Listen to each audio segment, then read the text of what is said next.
This exercise is designed to show you how to work with a category of instruments called transposing instruments. This is an odd concept, unless you're used to working with it, but hopefully this will clarify some of the things once we work through it. If I was to play a G major scale,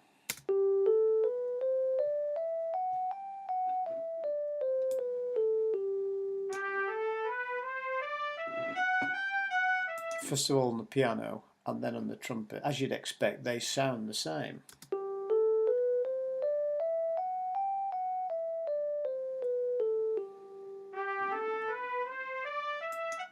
Obviously the tone of the instrument is different, but they are playing the same pitch. So that's the G major scale written for the piano. Let's have a look at the same thing written for the trumpet. At the moment we're in what's called concert pitch, if you like, true pitch. But if I was to now go to this where it says style and write trumpet in B flat, or select trumpet in B flat, the first thing you notice is it changes key. It now goes into A major. But if I play it back, it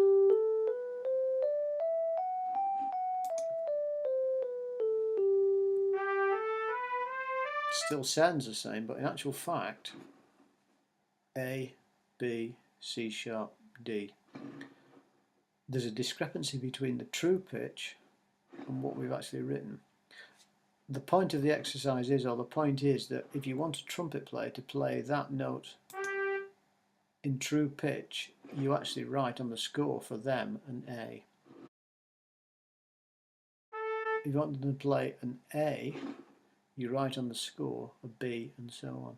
Let's now have a look at what we write for the alto saxophone. Again, similar sort of principle. Let's hear all three together first of all.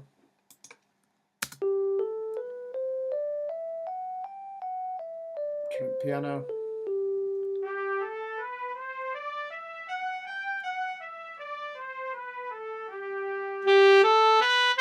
Again, you can hear in the same pitch, in the same key if you like, but if we now select alto saxophone part from here,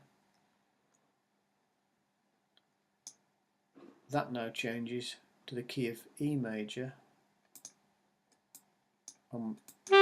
Comparing that with the events list, if you want an alto saxophone to play the G, we write an E. If we want them to play an A, we write an F sharp for the instrument.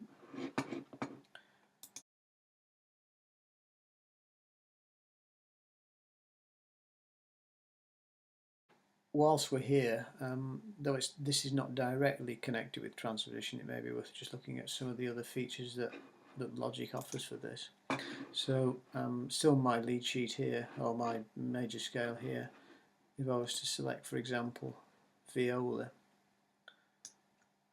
this is actually what's called the alto clef, and still looking at the list here, you can see G, A, B, so you can see how this system works.